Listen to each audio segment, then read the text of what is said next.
আজহারুল ইসলামের রিভিউ মামলা শুনানির জন্য আজকে রিভিউয়ের আপিল শুনানির জন্য আজকে দিন নির্ধারিত ছিল। এই মাননীয় প্রধান বিচারপতির নেতৃত্বে 4 সদস্য বিশিষ্ট আপিল বিভাগের বেঞ্চের সামনে শুনানির জন্য উপস্থাপন করা হয়েছে। শুনানির এক পর্যায়ে মাননীয় প্রধান বিচারপতি ইচ্ছা প্রকাশ করেছেন যে এই মামলার গুরুত্বের বিচারে এবং এই মামলার আইনি জটিল ব্যাখ্যা বিশ্লেষণের বিষয়ে এই মামলাটি আপিল বিভাগের পূর্ণাঙ্গ বেঞ্চে শুনানি হওয়া উচিত। এবং এখন যে বেঞ্চে মামলাটি শুনানি উঠেছিল সেখানে 4 সদস্যের বেঞ্চ ছিল, কিন্তু আপিল বিভাগে এখন বিচারক আছেন সব মিলে 7 জন। এই জন্য পরিস্থিতি বিবেচনায়, গুরুত্বের বিবেচনায় এবং এই মামলার উচ্চতার বিবেচনায় এবং আইনের ব্যাখ্যা বিশ্লেষণের বিবেচনায় এই মামলাটি আগামী 6 তারিখে 1 নম্বর আইটেম হিসেবে পূর্ণাঙ্গ বেঞ্চে শুনানির জন্য দিন নির্ধারণ করেছেন। এর পিছনে মূল কারণ হলো যে মামলার আগের রায়কে আমরা চেঞ্জ করতে চাচ্ছি, সেই রায়টি দিয়েছিলেন 5 সদস্য বিশিষ্ট বিচারপতি, আর এখন আজকের যে বেঞ্চ ছিল ছিল 4 সদস্য বিশিষ্ট। এই জন্য এই মামলার নিষ্পত্তি নিয়ে ভবিষ্যতে কোনো ধরনের কোনো প্রশ্ন যেন উত্থাপন করা না হয় এবং সঠিকভাবে আইনি ব্যাখ্যা করে যেন এই মামলাটি নিষ্পত্তি করা যায়, এই জন্যই পূর্ণাঙ্গ বেঞ্চে আগামী 6 তারিখ গুরুত্বের বিবেচনায় কজ লিস্টে প্রথম হিসেবে রেখে এই মামলার শুনানি করার সিদ্ধান্ত নিয়েছেন। একটি কথা এখানে বলা প্রাসঙ্গিক বলে মনে করি, যেহেতু আগে জনাব কাদের মোল্লার মামলা দিয়েই আপিল বিভাগের নিষ্পত্তি শুরু হয়েছিল, এই মামলায় আমরা জনাব কাদের মোল্লা, জনাব মতিউর রহমান নিজামী, জনাব আলী হাসান মুজাহিদ, জনাব মীর কাশেম আলী, জনাব কামরুজ্জামান সহ সকলের মামলার অতীতের রায়ের ব্যাপারে প্রশ্ন উত্থাপন করা হয়েছে। এই জন্যই মাননীয় প্রধান বিচারপতি মনে করছেন যে এত বড় প্রশ্নের সমাধান করার জন্য সুপ্রিম কোর্টের পূর্ণাঙ্গ বেঞ্চ একসাথে বসে যদি এই সিদ্ধান্ত নেন, তবেই এটা আইনের দৃষ্টিকোণ থেকে এবং ভবিষ্যতের দৃষ্টিকোণ থেকে এটি উত্তম হবে। এই বিবেচনায় আজকে 6 মে পরবর্তী শুনানির দিন নির্ধারণ করেছে। আপনারা যে প্রশ্নটা তুলেছিলেন সেটা যেন কি করেছে? আমরা প্রশ্ন তুলেছিলাম যে আন্তর্জাতিক আইনের প্রযোজ্য হবে কি না, এই প্রশ্ন উঠেছিল জনাব কাদের মোল্লার মামলায়। সেই মামলায় তখনকার আপিল বিভাগ সিদ্ধান্ত নিয়েছিল যে আন্তর্জাতিক আইনের প্রযোজ্যতার কোনো প্রয়োজন নাই। আমরা এখন এসে বলছি এই যে প্রয়োজন নাই বলেছেন, এটাকে আমরা রিভিউ করতে চাই। আমরা বলছি ফেয়ারনেসের জন্য, ন্যায় বিচারের জন্য আন্তর্জাতিক স্ট্যান্ডার্ডের প্রয়োজনীয়তা থাকতে হবে। এই জন্য প্রধান বিচারপতি সহ আপিল বিভাগ বলছেন এই প্রশ্নের জবাব দেওয়ার জন্য আমাদেরকে পূর্ণাঙ্গ আপিল বিভাগ বসেই এই সিদ্ধান্তটা নিতে হবে। এই জন্যই গুরুত্বের বিচারে এই মামলাটি 6 তারিখে নির্ধারণ করা হয়েছে। আরেকটি ছোট্ট কথা এখানে বলা প্রয়োজন, আগামীকাল থেকে মাননীয় প্রধান বিচারপতি পূর্ব ঘোষিত ছুটির অংশ হিসেবে দেশের বাইরে থাকবেন। এই জন্য 6 তারিখকে ওনারা নির্ধারণ করেছেন 7 জন মাননীয় বিচারপতির সুবিধা অসুবিধা বিবেচনা করে।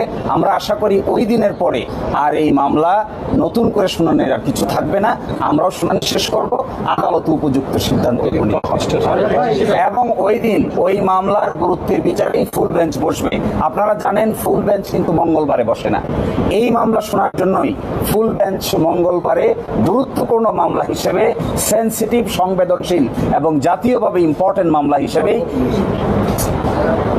জাতীয়ভাবে গুরুত্বপূর্ণ সেন্সিটিভ সংবেদনশীল কেস হিসেবেই এই মামলাটি শুধু শুনানির জন্যই 6 তারিখে আপিল বিভাগের পূর্ণাঙ্গ বেঞ্চ বসবেন। আপনারা এটাও জানেন আপিল বিভাগে নতুন করে 2 জন মাননীয় বিচারপতি অ্যাপয়েন্টমেন্ট পেয়েছেন। আগে ছিলেন 5 জন, এখন হয়েছেন 7 জন। আমরা মনে করি এই মামলার গুরুত্বের বিচারে পূর্ণাঙ্গ বেঞ্চে শুনানিই হবে এই মামলার প্রতি ন্যায় বিচার। আন্তর্জাতিক আইন বললে আমাদের ফাঁসি হতো না, তাই তো? হ্যাঁ, আমরা আন্তর্জাতিক আইনের স্ট্যান্ডার্ড যদি মানা হতো, আমরা সবাই নির্দ্বিধায় মনে করি যাদেরকে ফাঁসি কাস্টে ঝুলানো হয়েছে এবং আজকে যার বিচার করার জন্য আমরা পুনরুত্থান করেছি, রিভিউ ফাইল করেছি, যাদেরকে ফাঁসি কাস্টে ঝুলানো হয়েছে, আন্তর্জাতিক স্ট্যান্ডার্ড মানলে তাদের সকলকেই বেকসুর খালাস দিতে হতো।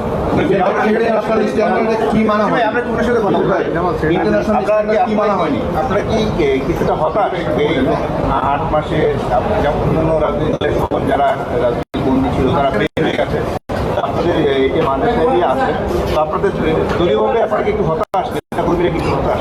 না, আমরা হতাশ নই, তবে আমরা খুব বিস্মিত এবং ব্যথিত যে 5ই আগস্টের সরকার পরিবর্তনের পর যারা আওয়ামী ফ্যাসিবাদের হাতে মজলুম ছিল, অন্যায়ভাবে আটক ছিল, অন্যায় বিচারে তাদেরকে ফাঁসি দেওয়া হয়েছে, গুম করা হয়েছে, অন্যায়ভাবে শাস্তি দেওয়া হয়েছে, প্রায় সকলেই তারা কিন্তু মুক্তি পেয়ে গিয়েছে।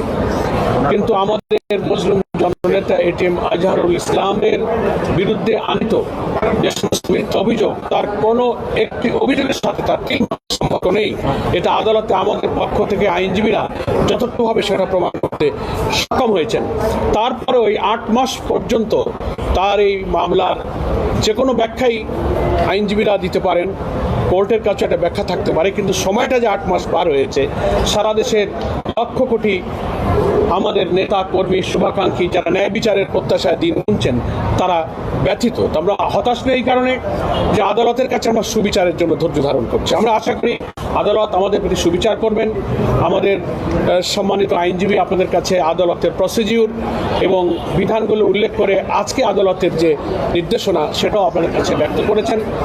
আমরা ধৈর্য ধরব, আদালতের নিয়মের প্রতি আমরা শ্রদ্ধাশীল, কিন্তু আমরা আশা করব যে পাবলিক যে পারসেপশন এবং তিনি যে মজলুম এবং সকলেই মুক্তি পেলেন, একটা লোক মুক্তি পেলেন না, এ জবাব, এ দায় শুধু আমাদের নয়, এদেশের জনগণের, সরকারের, প্রশাসনের। আর জুডিশিয়ারিতে যারা আছেন তারাও মানুষ, তাদেরও বিবেক আছে। সেদিকেই আমরা একটি রাজনৈতিক দলের কর্মী হিসেবে সকলের দৃষ্টি আকর্ষণ করতে পারি।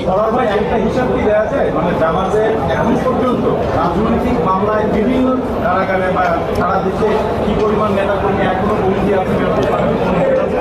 এটা আরো পরে বলা যাবে। আমরা তো আদালতের প্রক্রিয়াতেই নির্দোষ প্রমাণিত হয়ে কিছু মামলায় আমরা খালাস পাচ্ছি, অব্যাহতি পাচ্ছি। সেই সংখ্যাটা অ্যাকুরেট পরিসংখ্যানটা তো দিতে আরো আমাদের সময় লাগবে। প্রক্রিয়াটা চলমান, তবে এখনো আমাদের অনেক বন্দীরা কারাগারে আছে। একটা ছোট্ট কথা শুধু, এই মামলা নিয়ে যারা দেশে বিদেশে পৃথিবীর বিভিন্ন জায়গা থেকে উদ্বেগ প্রকাশ করছেন, আমরা তাদের উদ্বেগের প্রতি শ্রদ্ধাশীল এবং সম্মান জানাই।